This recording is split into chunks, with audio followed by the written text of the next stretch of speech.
Here's my 30-second story with Guinness. As soon as my sister and I get home for the holidays, we don't even unpack. We head straight to our pub.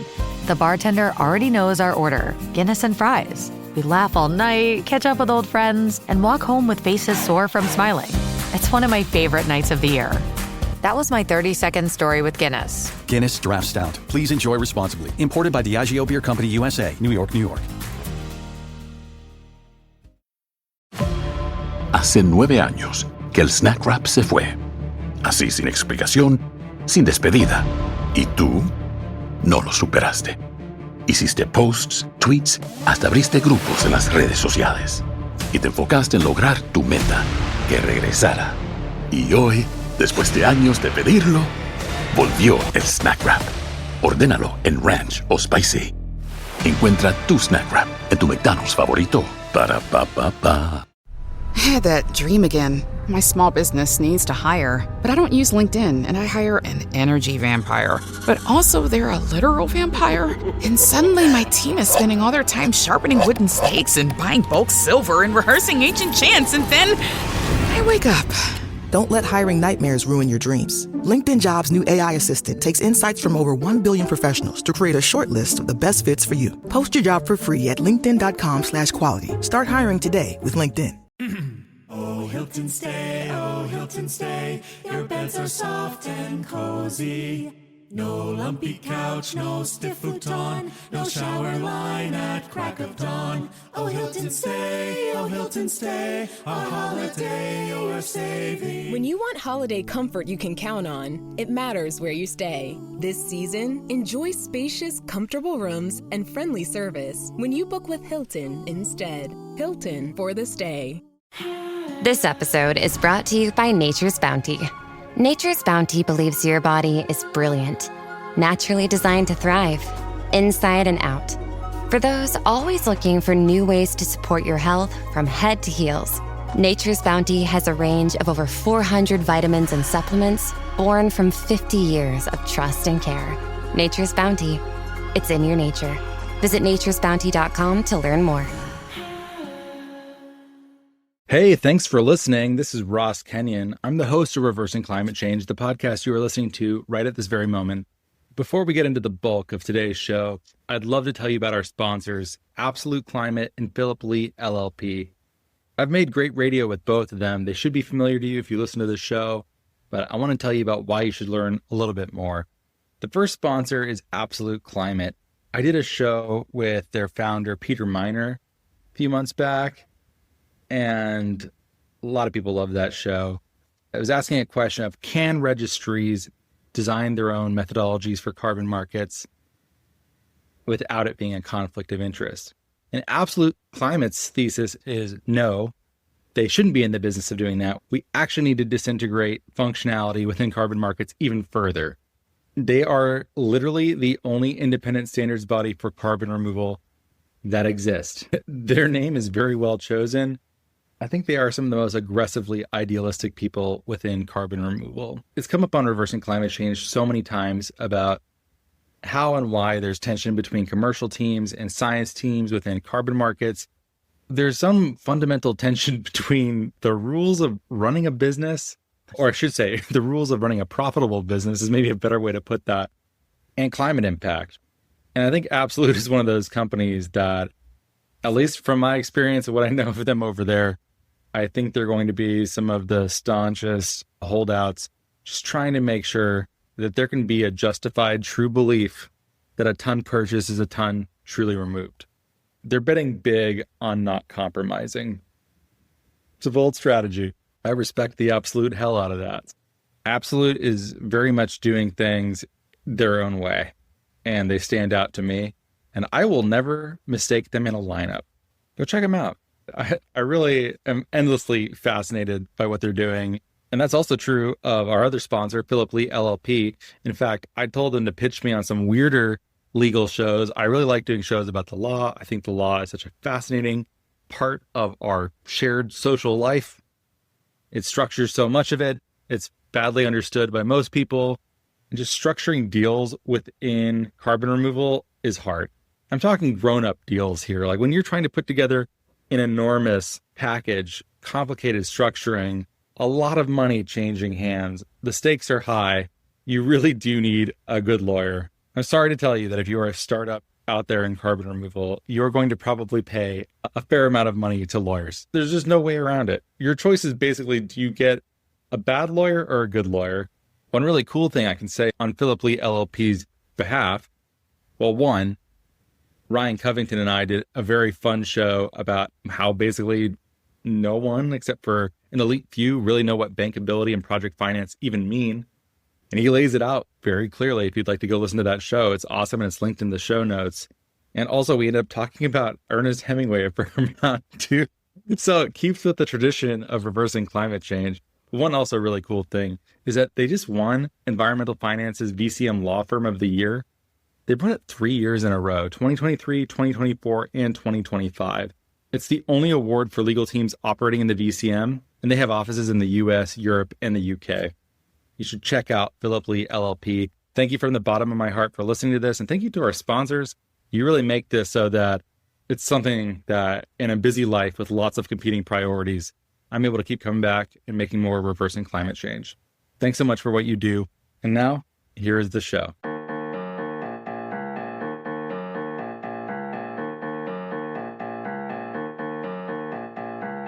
Hey, thank you so much for listening to Reversing Climate Change. I'm the host, Ross Kenyon. I am a climate tech and carbon removal entrepreneur.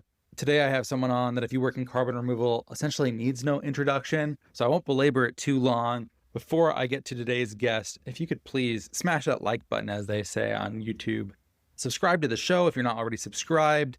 Open up your podcast app right now and give it a full rating in Apple Podcasts, where you can also write a quick review, something really simple, really quick. Write it up right now. Take you 30 seconds and is so helpful to me and would be so appreciated. Also, 5 stars in Spotify is also very useful. If you use some other app or YouTube or something else, a great rating or review goes a long way. This week's episode likely has some bonus content that is available for paid subscribers. For $5 a month, you can get access to bonus content, and also the ads that I don't read myself are removed from the show for a more straightforward listening experience. And thanks so much for your support. So anyways, today's guest, Sebastian Manhart. If you hang in any carbon removal or carbon removal adjacent spaces, you've certainly seen Seb, or Basties, as I'm told that he is often called. Basti by the Germans, Seb by the Americans. I'm just going to call him Ian, like I'm going to go my own way on that one. I knew I wanted to have him on for a long time, but only wanted to do a show when I could think of an angle that would be a little bit different. Like whenever I have guests on the show, especially those who have a career being communicators, they often have the things that they communicate about, and many times they have a spiel. And some of the shows I'm least proud of on the show are the ones that end up with a guest inside of their spiel that I can't break them out of. So if you listen to shows I've done with celebrities or people who have publicists, I'm often trying to find ways to throw them curveballs so that we can be more spontaneous, more open. And I think that leads to a much better listening experience. And so I finally had this with Sebastian. Sebastian had his first kid recently, and we use it as a way of getting into some of the difficult feelings of caring about climate and working on climate in a world in which many of the trends are troubling, and what it means to be a parent inside of those circumstances. I get Sebastian is a very effective user of social media. I get some advice. I get to share some of my some of the difficult feelings that being a social media user produces, where you kind of have to use it. You can't really opt out of it at this point without taking some serious sacrifice. Okay, and so if you don't know who Sebastian is behind so many things in carbon removal. He's a senior policy advisor at Carbon Future, which is a major carbon removal marketplace.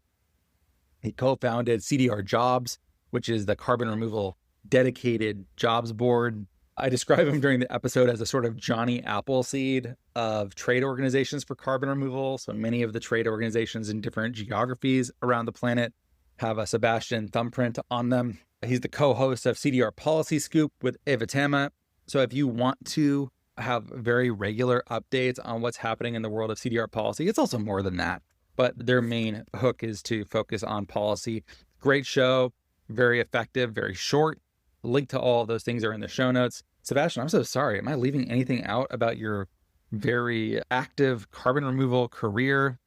There's a bunch of other things. You can creep around on his LinkedIn if you really want. The Giga 10, which is a great newsletter that updates one on a monthly basis of the 10 biggest stories as Sebastian sees it from the world of carbon removal. And he also does a nice video podcast with Layla Connors. Layla is the founder of Tree Media and an environmental documentary legend. Her latest film, Legion 44, features so many alumni of this podcast because it's all about the world of carbon removal. So they do a little video podcast version of Giga 10 every month too that I would recommend. In any case, the show, we are ready to begin. You're properly contextualized. You're ready to listen now. Thanks so much for your time. Have a wonderful day. Enjoy the show. Share it with your friends, by the way. Post about it if you like it. And here it is.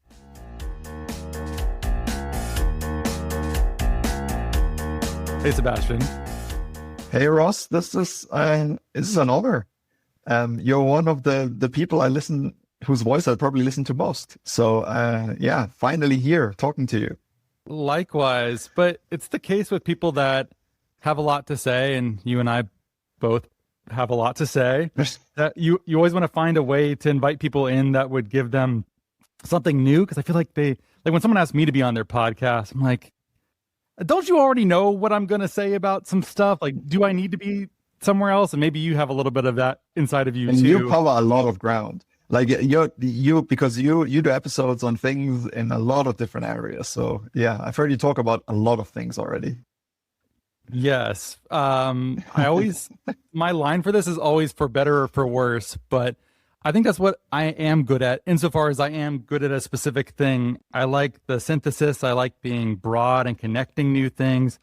I'm not always the person that you want with the incredible amount of depth on a single thing. I think there's someone else that you should ask for those kinds of questions. And I'm a much better question asker than an answer giver, I think, in general. I'll test that today.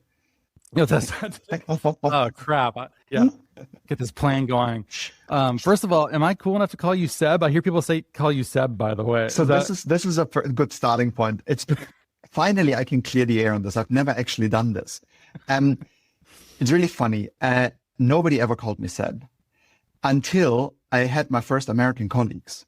And there's a thing where a lot of Americans, they just default to Seb before they even know me. Like my short handle is actually Basti in Germany. So it's Sebastian and Basti. But I go by Seb with most people these days. But yeah, it's Sebastian or Basti usually. Wow, that's just as a result of you doing more work with Americans. It sounds like that's what happened. It's honestly like it's an American thing. Europeans, they say Sebastian, they never say Seb. And then I meet an American for the first time. They're like, "Hey, Seb," and I'm like, "Why?" I don't like thinking of you as more American because in my mind you've got a Tyrolean hat on. Like that's like in my mind like you are just a Tyrolean. This is okay. You're really letting me clear up the air on a lot of things now because this is another thing that people can't say. I always say I'm German Italian, right? And I live in the mountains in Italy, and I have a very German name. And for those people who are a bit more vested in history, they might know that there's a part of Italy that's German speaking, which is South Tyrol, which is probably what you're referring to. So when people see my name and they're like, and I'm Italian, they're like, "Yeah, enjoy South Tyrol. How is it in South Tyrol?" And this really stings because the Dolomites where I'm from, which are this beautiful mountain range, 2/3 of it are in the Italian speaking part from which I'm actually from, which is Veneto. And 1/3 is in South Tyrol. And all the big mountains, all the beautiful mountains, are in the Italian-speaking side. But the marketing of the German-speaking side is much better. So everyone thinks that all the great mountains are in the German-speaking side. And everyone assumes that I live there. But I'm not. I'm from the Italian-speaking side. Oh, man. We're 3.5 minutes in. We've already cleared up two several busted.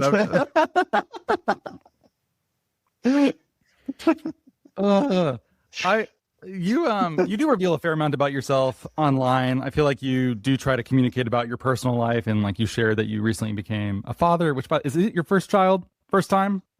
First human, yeah. I have a dog that I've had for 10 years, and that was a big step for me at the time. But it's nothing compared to having a kid. So yeah, first time dad. You saved yourself there because parents hate when people say that about dogs. I find that to be like one of those universally. Like, "Oh, I have a fur baby, so I kind of know what it's like." And parents are like, "You have no idea. You don't even know what you said. You're so ignorant." There's no comparing. I thought there would be. No. There's no comparing. Yeah.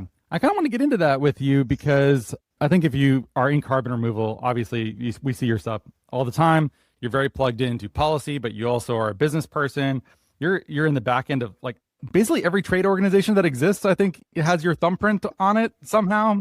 You're just like Johnny I like Appleseed trade of trade organizations. I like them. You like them, yeah. It's like your main model for getting things done.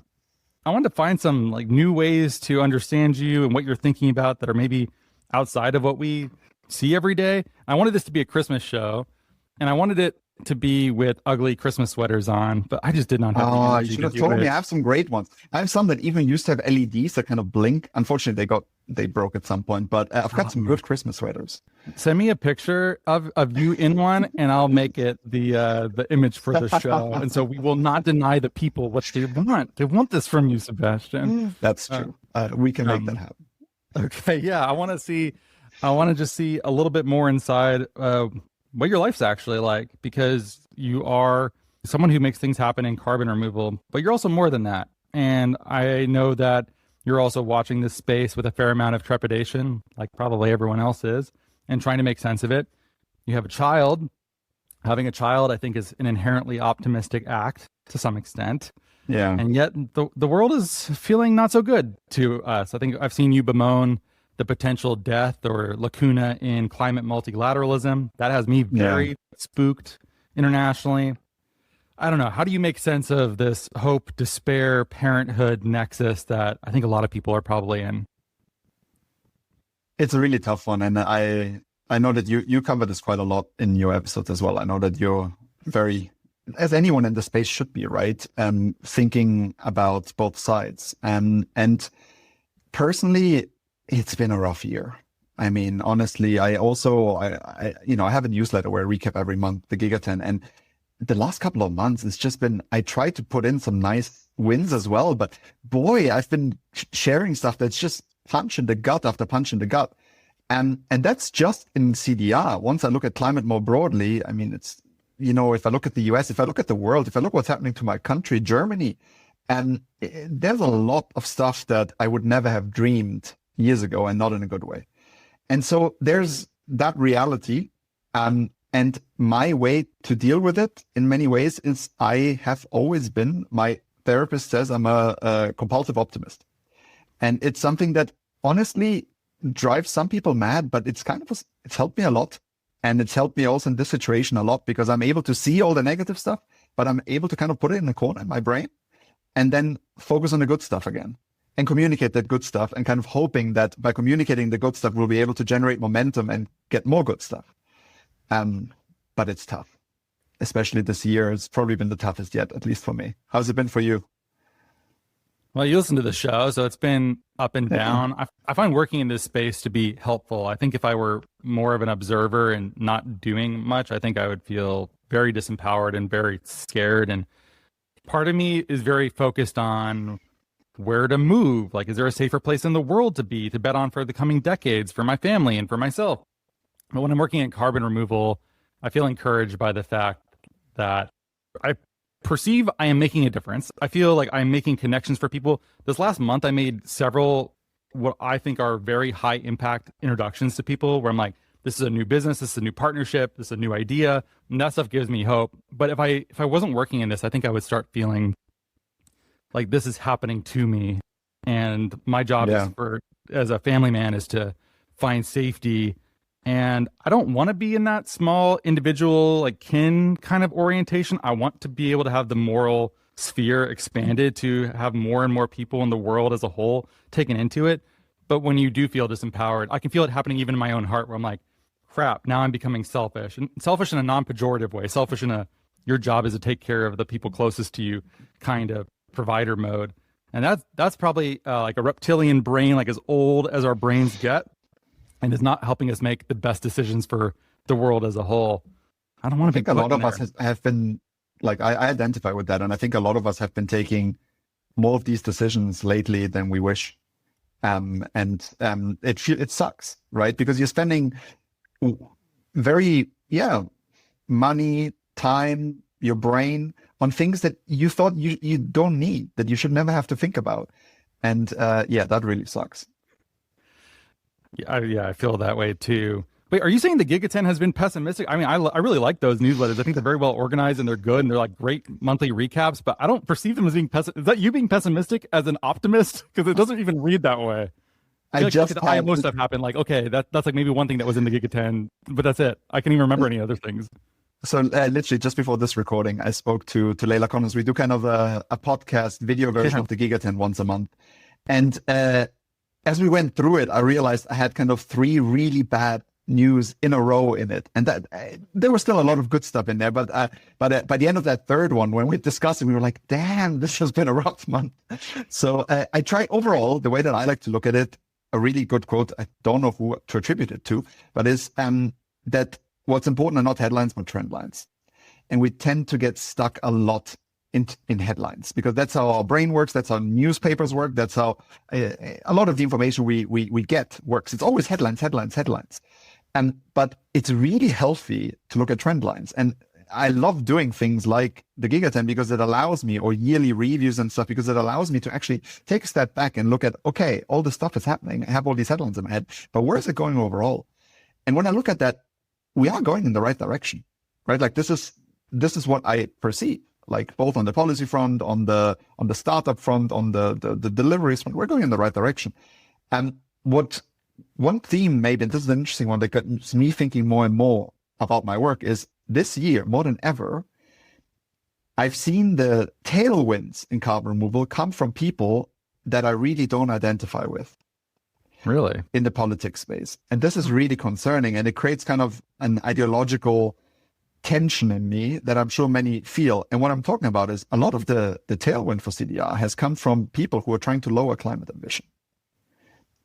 And there's a lot of, and CDR has been used and is being used as we speak in countries that I work in the exact way that I always hoped it wouldn't be used.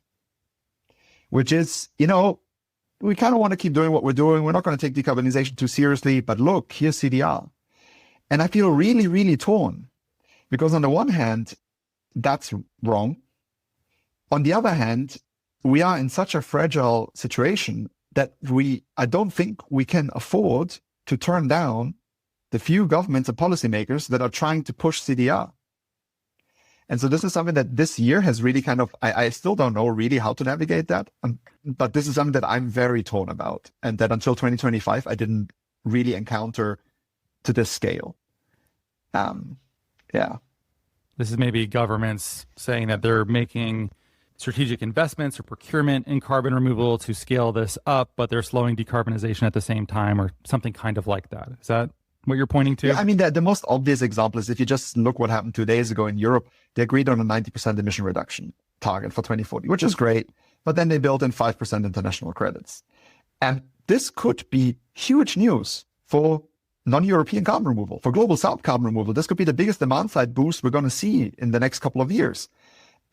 But where's this coming from? This is not coming from increased ambition. This is coming from people who are hoping for cheap credits abroad to not have to do the job at home. And, this is a good example where it's like lowered ambition. Everyone agrees that it's lowered ambition, but it might actually be really good news for carbon removal. And that's the tension that, I find quite hard to navigate. I always hate this with policy. I had this when the trade war stuff started, probably close to a year ago at this point, where everyone I know that worked in anything that touched graphite, any critical mineral, was just like, yes, we need to reshore everything. I'm like, this is leading to a world that is not as friendly, right? Like overall, this is not I'm glad it's good for you. It's going to benefit you. That's great. But if you can zoom out a little bit. Yeah. So carbon removal has one of these potentially corrupting or potentially myopia inducing kind of moments now. Yeah. Oh, biochar in the global South, a lot of demand. That's great. But it also just means we're not doing what we need to be doing. The main thing is decarbonization, right? That's the main show. And I'm really worried about doing more harm than good. And this is the other thing that I find very tough. Take this international credits aspect. One option would be to just not take a stance or to push against international credits, period. But obviously, if you want to see potential demand for carbon removal, you're going to push for international credits. What could happen very realistically is you push for international credits, but then you end up with no carbon removal, and you just end up with a ton of cheap reductions that don't do the job. And you've been part of that, and you've made that partially. Obviously, I don't want to overestimate my own influence here, but you're part of something bad that has happened. And so that's the other thing that I increasingly see, is that pushing carbon removal is often a bit of a gamble, where if it turns out the way you want, it'll be great. But there's a path where it won't turn out the way you want, and it will actually be worse for the climate. Yeah, I know, because you've been advocating for Global South inclusion and ETS integration in Europe and carbon removal. And like I'm also at heart a free trade person. I think if we can go to places where it's cheap and that's helping on the global carbon budget, like that's good. That's value for dollars. Like that's a good thing. But not if it results in for like a policy leakage kind of thing, where it's like, oh, this is actually just on net, not doing what we want. I love that. I also love one of the recurring themes of the show. I don't know if you've been listening long enough to it to have caught all of the references to it, but do you know the literary device of the monkey paw? Do you know, have you ever heard of me reference this? Maybe. Remind me. It shows up in countless horror fiction and films, but it's usually when someone wishes for something and they get it, but it's not in the way that you want. Like Pet Sematary is a good example, the Stephen King book and film, where, okay, if you just like bury your kid back in here, it'll come back to life, but it's not your kid anymore. Like something happened in the grave, and it's sure you have your kid is alive again, but it's not the same kid that went into the ground. It is dark. It's supposed to. It's a monkey paw. Like it's supposed to be dark. It's a horror literary device, but yeah. So you feel like you have some monkey paw dynamics here of just advocating for what you think is good. People are like, they love what you're saying, they support it, and then it gets enacted in a way where you're horrified. Is that probably what's happening? Yeah. Yes. Wow. What's that like? What should we do, right? Like I'm a person, I'm a very intuitive person. And I realized that the best things in my life came when I trusted my intuition, and I've become very comfortable trusting my intuition, which sometimes really backfires, especially when you're like publishing a post that reaches 50 or 100,000 people before thinking about it twice. And then you realize an hour later, I really shouldn't have done that. That happens too. But overall, it's a good modus operandi for me. And so in this case, my intuition tells me, like, we're already nowhere close to where we need to be, and we just need to push where we can. We need to be opportunistic. We need to get whatever we can. I just hope that in a few years, we won't look back and be like, damn, that turn we took there, shouldn't have done that. But yeah, we shall see. I prioritize the gut and intuition very highly. I think people underrate it a lot and should use it more. Although you shouldn't do it when you're hungry, because then it's hard to tell like which signal is actually operating here. Like like knowing when it's actually your intuition versus some other bodily desire is a really important thing to know. How do you pair that with just your rational analysis, though? Because I feel like a lot of your work is data-driven. It's very quantitative. It's policy. Policy is not probably a good place for intuition. Although that being said, there are people who are like highly intuitive policymakers or visionary political leaders that probably are not thinking from data. So maybe that's even a wrong supposition. What do you think? So a little backstory here is that one of my most important early professional experience was I was a co-founder in a tech startup, and it was coming out of the University of Cambridge. I'd done a master's, all the other co-founders had done a PhD, and it was very kind of, Cambridge grad startup. And we did a lot of things great. We did a lot of things wrong. But one of our core values was RF, which was robust as fudge. And basically it was the opposite of intuition. It was any decision had to be backed up by really strong analysis and data. And at the beginning, it felt really, really good because it gave me confidence. Everything was you always had a rationale for every decision. And with the years, I realized that it just really wasn't how I worked. And I ended like arguing I was the CEO. I ended up arguing with the CEO so many times at some point I left after 7 years. And since then, when I'm reflecting on that, I'm like, okay, this was really not me. Like if I was running a company again, a bigger company, I really wouldn't force every decision to be data backed the way that it was there. And that, I think, there's a time and place for data. And especially when you communicate a lot online, you do need to make sure that when you make strong statements, you back them up with data. But there's also time and a place for emotion and for just saying what you're thinking and for ranting and for putting something out there that people will contradict with data, right? Even as an intentional step to elicit discussion and to get the best out of other people. So I'm really taking a very much more dialectic approach these days than I think I would have done 10 years ago. When the holidays start to feel a bit repetitive, reach for a Sprite Winter Spiced Cranberry and put your twist on tradition. A bold cranberry and winter spice flavor fusion, Sprite Winter Spice Cranberry is a refreshing way to shake things up this sipping season. And only for a limited time. Sprite, obey your thirst. The Who's Down in Who Newville were making their list, but some didn't know Walmart has the best brands for their gifts. What about toys? Do they have brands kids have been wanting all year? Yep, Barbie, Tony's, and Lego. Gifts that will make them all cheer. Do you mean they have all the brands I adore? They have Nintendo, Nespresso, Apple, and more. What about... So the Who answered questions from friends till they were blue. Each one listened and shouted, from Walmart? Who knew? Shop gifts from top brands for everyone on your list in the Walmart app. Okay, Chad. Today you're gonna drive the all-electric Toyota BZ. But my electric vehicle phobia. I'm not ready, Dr. Ross. I believe in you. Oh my gosh. We're inside it. Try to take deep breaths, okay? The ventilated seats, they're touching me. You can do this, Chad. Drive the car. How do you feel, Chad? I feel cured. Woohoo! I'm doing it! I'm doing it! The all-electric BZ. One drive can change your mind. Toyota. Let's go places. I think the dialectic is appropriate here. Nori made all the opposite mistakes where it was very visionary, but visionary in a way that is like some of the things that were envisioned are still nowhere close to happening. And you're like, cool, some more empirical grounding and data-drivenness might have been useful more early. The goal is not to just be purely data-driven or purely intuitive. The ultimate goal for being good at business or probably anything is being able to marry these things too, being able to use your intuition successfully, pair it with quantitative analysis where appropriate, but also not get so hidebound to either that you make poor decisions. I think that's just what wisdom is, as far as I know, is being able to combine those things. And wisdom has to be beaten into you by learning the hard way, I think is mostly how that works. Yeah, there's nothing that I think makes you understand things as much as running a startup when you're 25. And it really helped me on a lot of fronts. You got all the answers then, didn't you? You knew everything? I thought I did. It's so funny. Another aspect that maybe people know less about, I had a burnout when I was 28. And I was very much in the, you got to work 80, 100 hours a week kind of camp and kind of glorifying that. And I remember having an offsite discussion where somebody that is now one of my closest collaborators, Helen Lundeby, who's now also in CDR, and she works with me on all projects. She's fantastic. I remember her raising the point that we should have an expectation of not working more than 50 hours a week, which is already way too much. And I remember making such taking her argument apart and being like, absolutely no. And when I think back about those moments, I'm like, who the hell were you? And thankfully, I ran against the wall when I was 28. There are some people who never run against that wall or who run against that wall much later in life and who spent decades doing what I was doing. And I did it for 3-4 years.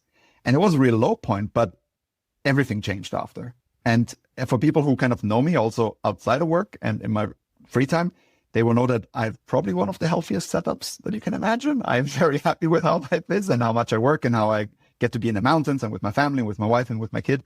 And say that's another big, big learning. And I'm glad I did it early, even though it was painful, because I hate the glorification of working that much. I think it's one of the silliest things we have done in our modern society. Yeah. Ugh. The worst boss I ever had quoted this Elon Musk line. He said something like, to be an entrepreneur is to chew on broken glass while staring into the abyss. And I'm like, ooh, this is going to be a toxic situation. Depressing. Yeah. Why are we doing this? This is terrible. Yeah, if you hear something like that, by the way, you should run. If you're in an interview and someone quotes that, you should get out of there. And it's all what I realized with the years. It's all about, in our job, not in all jobs, in our jobs, it's about the quality of our interaction and thought. And I realized a really interesting inverse causality of the less I work, the higher the quality of my interactions and thought. And the more productive I am, the more successful I am, the more compelling I am. And this is something that I think is super underutilized by people in business and by individuals. Is less is more when your job is to be creative and impactful in the way that we are hoping to be. So yeah. Of course, the European says this. I've been to Europe in August. I know how you people do things. Yeah, you Americans, I don't get it. I don't think it works very well for us either. One thing that helps me be much more okay with the model you just stated is there's a way of understanding creativity and consciousness. This is a little bit woo. I'm going to go a little woo here, tiny bit. I'm not even sure that I fully believe this, but if you can get yourself there, I think it helps in certain ways. Where consciousness is more of a field rather than something that's endogenously generated by a material brain. And creativity is something that is received. Your mind, your body, more of an antenna for receiving intelligence rather than the thing that's generating intelligence. Even if this is poetry, if you think that way, your job is to clear enough space where you can be creative. It doesn't mean you fill all your time up with meetings, but you have enough time where you're thinking passively and openly, and then things come to you. And a lot of the ideas that I've had recently, we're doing just that, not overbooked. That really resonates. Like super high value, where I'm like targeted. I know exactly what to do. I know who to introduce. This is the deal. You guys should cut this deal. This is serious. And that's not because I was working 80 hours a week. It's because I was listening very effectively, I think. My best business ideas have all come while cycling or running or hiking. All, without exception. Not while I was sitting at a desk. And those, I mean, the decisions that kind of really changed the trajectory of what I was doing, they all happened when I was outdoors doing something that I love. And when that happens, not once or twice, but 10, 15, 20 times, and you see that pattern, you realize I have to get, I mean, I love doing that stuff, but even just from a business perspective, from a career perspective, that's how I get the best outcome. Otherwise, I will never have those ideas. It works. You don't have to, I don't know the mechanics of it. I don't know if it's just exercise, taking a break, weird thoughts about creativity. It doesn't matter. The proof is in the pudding, as we might say. It just kind of works. Yeah, I find that too. Why do we fetishize it then? Is there something about the, I don't know, toxic hustle culture? We got to be super busy, makes us look productive and important. Totally right. Void. And I was a proponent of that. So I get it. I understand it. I was part of that. I was pushing my managees, my employees to the brink for years. And I feel awful for it now. And I'm like, and we were, and the worst part is at the time we thought we had this best working place in the world, right? We had all the flexibility, unlimited paid time off, all that bullshit that when the manager at the top is exuding toxicity day to day, it doesn't matter what policies you have. You're just going to have miserable people in your team. And when they have families, you're 25, you don't get it. At least I didn't. And I'm not proud of that. That is the one group of people that, in considering who to work for, if I want to take a full-time position somewhere, I'm like, I don't really want to work for a 25-year-old CEO. I think that's the one group that I'm like kind of discriminatory against, where I'm like, I think you need to come back to me 20 years later. And honestly, to you. I mean, quick reference, main company I work with, right? Carbon Future. The reason that I ended up with them is exactly this, is because Hannes, the CEO, is freaking awesome. He had 2 kids really early in life. And he's kind of this perfect mix of kind of environmentalist, but also he used to work in finance. He had kids early. He kind of gets family life, but still works, productively. And when I saw that together, I was like, this is a person I want to work for, because he gets it, right? The things that I didn't get 10 years ago, he gets. So I'm completely with you. I'm very picky now when it comes to the people I work with. Yeah, Hannes is someone, because he has a PhD in financial engineering, I think, right? Yeah. He's one of those people that in the long arc of carbon removal, as soon as it becomes necessary to do some of that like serious financial engineering, you're like, cool, Carbon Future, not a bad place to be. This is like, those skills are here now. They're ready now. And most importantly, I hope I don't expose him too much. He's a really strong cyclist. And I love that about him. I love that. Whenever I go to Freiburg, I bring my bike, we go out. And but again, to me, the people I work with, I don't have the expectation that I had when I was 25 that I need to be best friends with everyone. Again, I think that's actually a bit toxic. But I have the expectation, the people I work closest with, there needs to be some sort of human connection. It can't just be business transaction. I need to understand the person behind the face. Otherwise, I find it really hard to genuinely trust someone and do good work. With Hannes, I found that, which is really, really great. But it's something that, again, with 25, I had a very different understanding. Yeah. How bad was your 28-year-old self meltdown? Like, what exactly happened? I never had, thankfully, and that month, I never had mental health issues in my life. But I started having essentially anxiety and almost panic attacks and couldn't breathe and stuff, right? And it happened kind of a day, and then I just went to work. I remember opening my laptop and not being able to breathe. And like that happened 2 or 3 times. And then at some point I was like, click, like what the hell just happened here? Like, where did you get to? Right. And I was building that startup. I was building another startups in the evening from 9 to 12. It was ridiculous. It was really ridiculous. And I was trying to have a relationship that obviously didn't work out. Right. Like, it was crazy. And, but I remember once I realized, I went to the CEO and I sat him down and I was like, look, this is happening. Either we reduce my workload now in this meeting by 50% or I'm out. Like, it's the only way this can continue. And after that, I've changed my life. And 2 years later, I left the company. And ever since, I've kind of structured. Until then, my work always came first. And now it doesn't. Like, my lifestyle, my other things come first, and I structure my work around it. And this is something that has been game-changing for me, is the acceptance that I can do impactful, meaningful work that I really enjoy and that can sustain my life without it being the top priority, which it is for many people. But for me, it's just not anymore. I'm genuinely surprised to hear you say this, because you strike me as someone who is ridiculously productive, not just the frequency and depth of your posting and your writing. I saw how many words you wrote in the last year. Just like, that's a huge number. There's podcasts. There's stuff that I don't know about that I'm sure is like policy briefs and other things for Carbon Future or other clients. There's trade organizations. Like, how do you delegate really, really well? I want to add that. I know that's the answer, at least partially. But it's true. So Sebastian Inc., like, what is the mechanics? Like, who is doing all this work for you? Yeah, the people think I work crazy hours. I really don't. And I have surrounded myself with probably 8-9 people over the years that are exceptional, that are highly autonomous, that require almost no management, like literally half an hour a week at max. And I often batch them together. So there's maybe 2-3 hours of management per week.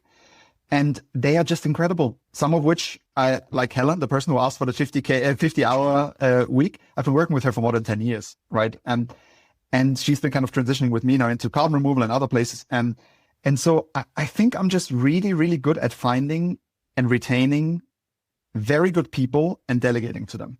It's the only explanation I have, because yes, I have a lot of output, but I don't work as much as people think. Are these paid by you? Is it the different businesses? Does Carbon Future have like a team for you behind the scenes? Like what, how does this all work?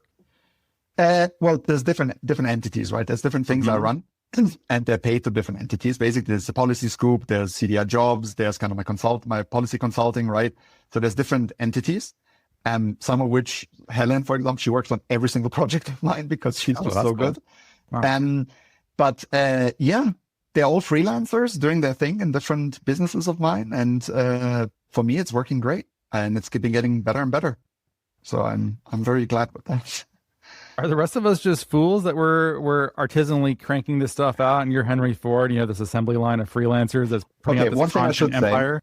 Say, one thing that I should say that anyone who works with me closely knows. I'm obsessed, like I said earlier, about the intuition, right? To do stuff. But when it comes to analysis, I'm insanely data-driven. Like, I analyze the crap out of everything to understand patterns and to understand what works and doesn't work. And I've been doing that for years. And so I've been gradually optimizing everything I output to see what actually has an impact. However I define impact for that given activity. If I can't track it, I probably don't do it in the first place. Like, I really don't like, I'll give you an example. I was thinking of writing a book, and I was kind of thinking about it. I even started a proposal, and then I decided halfway through that to drop it, because I realized it didn't fit my modus operandi for how I do pretty much anything else and everything else. And that's the beauty of working through all these digital channels. You have data. So you can be intuitive, you can be impulsive, you can try things out. But when you look back, the data doesn't lie. Like, you can see what worked and what doesn't. And when you keep optimizing your activities for years with data, you end up with stuff that doesn't take a lot of time and that has pretty big reach and impact. And so I guess that's a big component of the story as well. Interesting. I feel like that's a part that I fail at in my own content creation, that I think by the time this comes out, the last of the carbon removal show's new little series will have aired, and I gave an interview for that. I ended up talking about how the podcast for me is almost more art for art's sake. Like I don't have like a goal with it. If no one listened to it, if I get one good comment of appreciation for every show, I'm like, that's good enough for me almost, because I process my own thoughts through it, and the creative product, I've detached myself from the outcome. But there are times I'm like surely leaving money on the table by not being obsessively data driven and growing this thing. But then I also have a bit of a tricky relationship with social media. I'm not a very showy person. I don't like having to say, hey, everyone, stop what you're doing. Like, you must listen to this thing. It's the most important thing on your feed right now. But the people who are able to do that confidently and successfully in that kind of way, the results are there to see for all. But I think a lot of people maybe get caught in that similar thing where they're proud of their work, but the way that social media encourages us to behave, I think makes us feel a little bit icky. This is me getting free advice from you. What should I do? No, but it's a tough world, right? Because I mean, take my wife is an actress, and cool. It's really interesting because we come from completely different worlds. Our professions couldn't be more different. And the social media we use is completely different. But one thing we have in common is that both professions, in my opinion, depend to a huge extent on personal branding in the digital space. Like for her, it might be Instagram, right? For me, it might be LinkedIn. But I think nowadays, and any job, for me, it's funny, like even physiotherapists, if you're a handyman, anything you do these days, if you have a strong online brand, you will outcompete everyone else. And so we live in an age, and that sucks, just to be very clear. I don't think it's a good thing overall, but we live in an age where I think the people who don't play the game, who are not comfortable in these channels, who are not comfortable being on social media, also putting themselves out there, making themselves vulnerable in a public way, which I understand fully why some people don't want that. And they will be outcompeted by people who are less qualified, who can do that. And I see that across professions. And this is something that is not fair. I don't think it actually gets the best results overall, but it's something I recognized. And I happen to be very comfortable with that kind of stuff. It was a process, but I feel quite comfortable with it. And once I realized this is how it works, I was like, okay, of course, like, let's go for it. Oof. Yeah, it's one of those lingering things I've been thinking about. I know I need to confront it. I'm also content with what it is for its own sake, but I also wouldn't mind growing it. And for the people who like it, they really like it. There's probably more of them out there who don't even know about it because I'm being shy about it in a weird way. And it's not really helping anything by doing it, by acting better than the algorithm. I don't need the algorithm. I don't want to participate in LinkedIn to the extent that is necessary to truly max this out. I messaged you recently because I had a post that I felt like was vulnerable, that was dealing with some of the just a grief of working in climate. I'm like, this is like, I think, a fairly real post. And I liked it. Yeah, but like some of it, there's like mechanical errors of like, okay, you're resharing from a post. Like this is like, don't do that at all. And some other parts of it are also things like, I don't know, maybe it's not written in a way that is, I don't know, I'm sure I could ask AI if I wanted to, like, rewrite this in a way that the algorithm is going to favor on LinkedIn, and 10 seconds later it'll be like, cool, post this, and it'll probably work. But this actually, by the way, you're opening up a whole nother area, which I think is super interesting, which is AI generated content in our space. And actually, I'm going to release this soon. I've been doing a quick and dirty, again, I want to see data. I have an intuition, I want to see data. I did a quick and dirty analysis of, I shall not name them, but kind of the top 20 influencers, CDR in climate. I looked at their last 15 posts and I ran them through a couple of AI checkers, just because I wanted to see, like, I had the feeling like that in the last 6 to 12 months, like a lot of the content out there, I work with ChatGPT all the time, right? I have it proofread my drafts. I have it give feedback to me. I help to bounce things back and forth. And I think anyone who's not doing it is just, not utilizing this amazing tool. But what really irritates me is, and maybe that's just me, but is when I see content that is 100% obviously copy and paste generated by GPT. And I see more of that content go viral. People love it. And I'm just like, I'm like ripping my hair out. I'm like, what's going on here? It's so obviously something like, it really triggers me when I see those posts. And then I see like 500 likes on LinkedIn. I'm like, who are these 500 people? And then I see people that I know and I'm like, you like this stuff? I don't know if you've noticed that, but to me, that's been something that's been, tricky. I don't know. The show that's going to come out before this that I referenced earlier today, I'm going to have to edit that out because it's not going to make any sense to a listener. But yeah, the dynamic here, though, is you also have to make the nice a little bit. And so there are people that, you throw a like, it's like appreciated. There's sort of a economy of approbation and affection happening. It's fine. Even there, I like some things sometimes where I'm like, this is fine. And I'm glad you exist. So here's a like. It's not necessarily the most insightful thing or whatever. Maybe there was a big AI assist and well, I don't necessarily mind that, especially if maybe the core ideas came from a particular person, but they used help to get through the laborious writing process, like whatever. Is there some original idea in there that probably came from you? I get advice from AI sometimes. I'm like, this doesn't make any sense at all. So I see some things like that sometimes too. Yeah. I'm wondering what will social media look like in like, or even LinkedIn, what will LinkedIn look like in 5 years? Like there's my hypothesis, which is that people will crave authenticity. And that very few formats lend themselves to authentic content anymore. Not text. Audio, for a while. Video, I'm getting really scared about like how good some of these video models are getting. So it's really tricky for me to know what will be truly authentic content. I love lives. I love doing lives because that feels like the most authentic thing we can do is get someone on a live and talk in front of people and whatever they say will be listened to, right? But there's also a side of me, and I'm trying to go all in on kind of more authentic content because my hypothesis is that will pay off. But there's also a side of me which thinks this whole AI generated momentum that's happening now could destroy social media once and for all. Because if you just have AI interacting with AI and there's no human involved anymore, I mean, what's the point going on LinkedIn, right? No idea. What do you think? Yeah, I've seen the predictions of the like slop overwhelming social media and the internet as a whole, and that being like a major risk for the internet as it's currently structured. And there's probably something to that. I don't know. I find LinkedIn and a lot of these spaces to be somewhat aggravating already. Social media, I don't hold in great high esteem and haven't for a long time either. They do weird things with your data all the time. They don't care about you. They're not your friend. They make poor decisions. Some of them buy carbon removal. Cool. Not sure that makes them a great global entity, but thank you. I don't know. And I don't like the way that it forces us to perform, like monetizes by engagement through anger. Like you stay on because you're pissed off. I think like X and Twitter often has that. LinkedIn has it where you get a lot of like some of the posts that will do well on there will be like, here's a selfie of me at a conference, and I'll see like 400 likes. I'm like, cool, you like bought a ticket and went somewhere? Like, why is that worthy of this amount of approbation?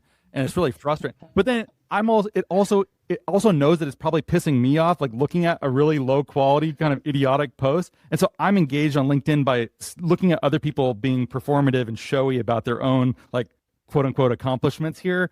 And then I'm engaged too. Like it was also working off of anger. I don't like being in spaces that encourage the basest parts of our animal natures. Here, I find I'm like not sure that increasing digitization of all of our lives and all of our social relationships are worth it. That being said, though, there are so many places like if you're a parent, like your child's school has a very active Facebook group or something. You might not even want to be on Facebook, but if you're not, you're missing information that's valuable. The stuff, they always make it like just valuable enough that you can't really leave. And LinkedIn's like that too. Like if I left LinkedIn, the opportunities for me would not be as great. Like I get a lot of good stuff comes from LinkedIn for me. But imagine. I think I would also kind of like to not have to play the game and be like, guys, I have a new affiliation. I just started a new thing. Here's a new podcast. Like everyone stop what you're doing and listen to me. But if you don't do it, then you're also not getting the opportunities. It's always just good enough to keep me in the mix, but I can't like get off of it. And then, or you could just like go be a hermit, or like Bill Murray apparently has a voicemail that you can just call and ask him to be in your movie and like state the terms of it. And that's what he doesn't even have an agent. Like, could I just do that? I don't think I'm far enough along career-wise to just have like a landline with a answering machine. You're getting there, Ross. You're getting there. Sorry, I just went on like a 10-minute rant on this, but I find the whole social media business to be inherently sort of icky and corrupted in this way. But I also know that I kind of have to use it. Here, help me disabuse myself of at least some of those notions, unless you totally agree.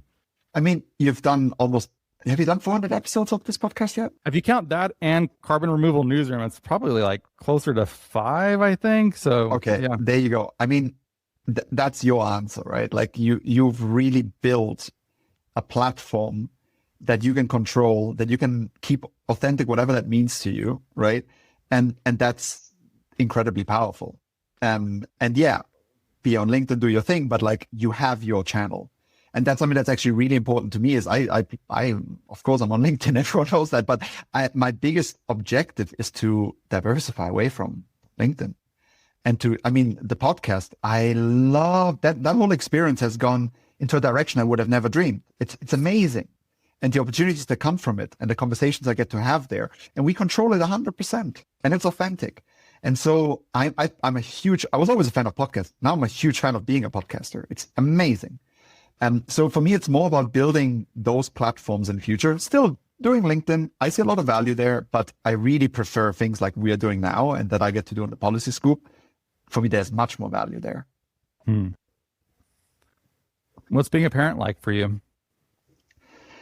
So what I find really interesting is that before being a parent, now that maybe one step back, I act very intuitively and I don't think too much about the negative consequences of what a certain decision could have. Again, can be bad, can be good.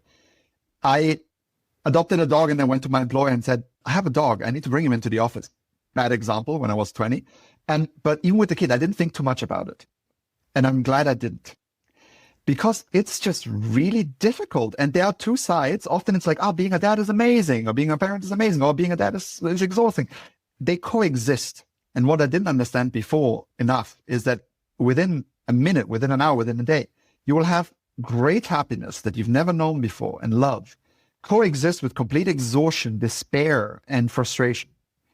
And that kind of, those two things happening at the same time, I wasn't ready for that. And now I'm starting to, but it's almost every day, both of them. And so, yeah, it's a lot. That's usually what I tell people, is that it's everything that people say about it.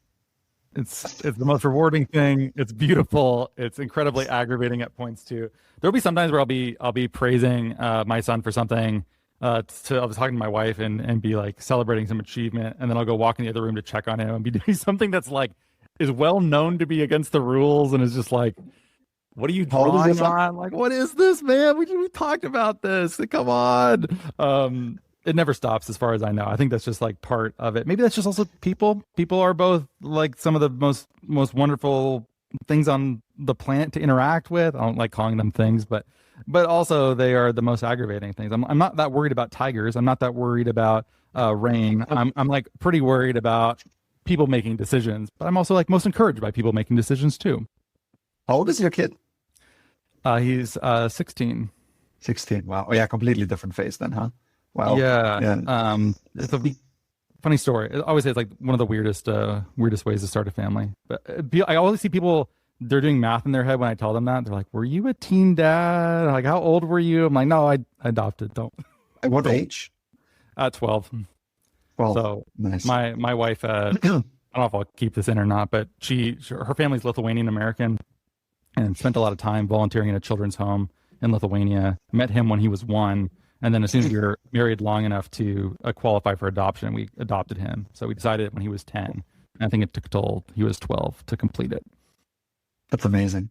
Adoption is definitely something that I think I'm going to do in the future as well. Like I've always really, really liked the idea.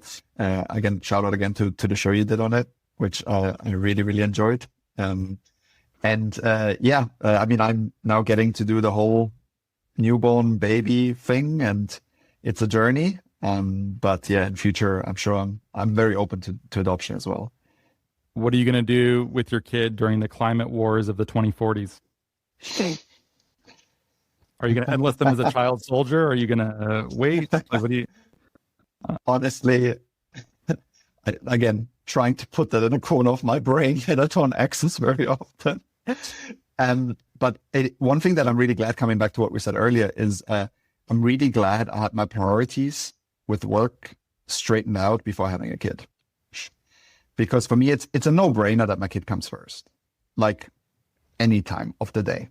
And that's really important. Like if I imagine like being in a place where I really prioritize my work, I kind of deprioritize my kid, that would be right now really, really, really hard.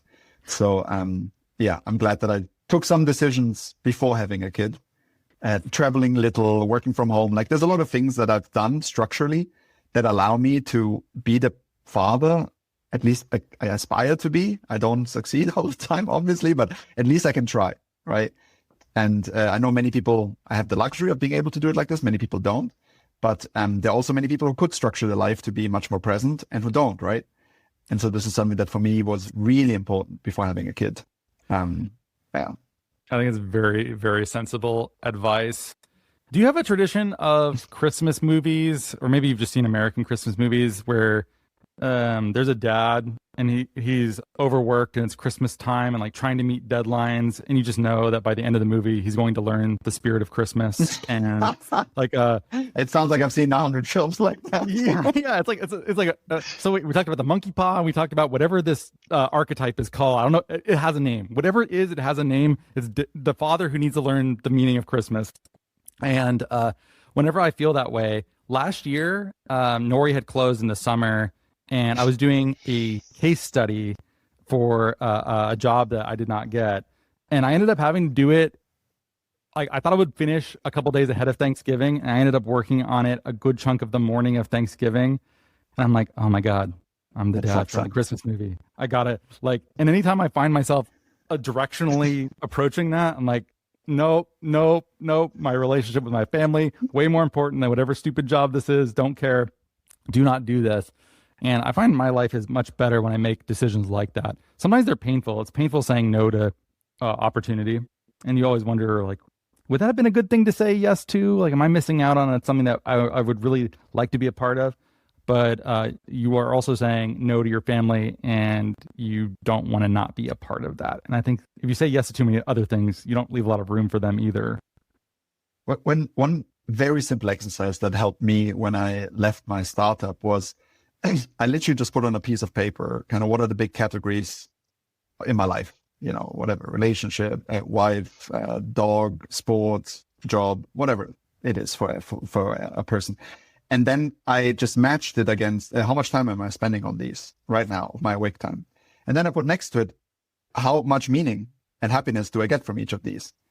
And it was crazy because, you know, work, whatever, was like 60%. And it didn't give me 60% of my meaning or happiness at no point. Even at my start, when my startup was going the best it possibly could, even at that moment, it didn't give me 60% of my happiness. Right. And then you see other things which are just like, I don't know, you have like wife and it's like 10% and you're like, give me 40% of my happiness. Like, what the hell am I doing? And it was a very simple exercise, but I saw that. And then I was like, okay, this is what I need to get to, right? I need to make sure that those numbers add up as much as possible. Yeah. Good lesson. Wow, Ross, that was a wild ride. Yeah, I don't know what I'm going to do for editing. Some of this is going to end up as bonus content. I don't know. Damn it.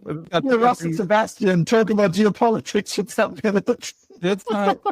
I mean, there's more that could be said.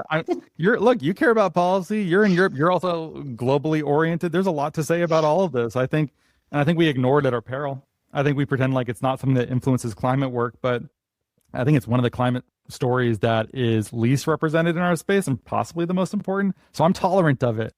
Maybe it's a little bit of a joke, but that's okay. Ross, thank you so much. I'll have to go down. Dinner's ready, but I really enjoyed it. And yeah, looking forward to it. This was great. It's great to cut me off to go do family obligations. It's very much on theme. Thanks for being here, Sebastian. See ya. Okay.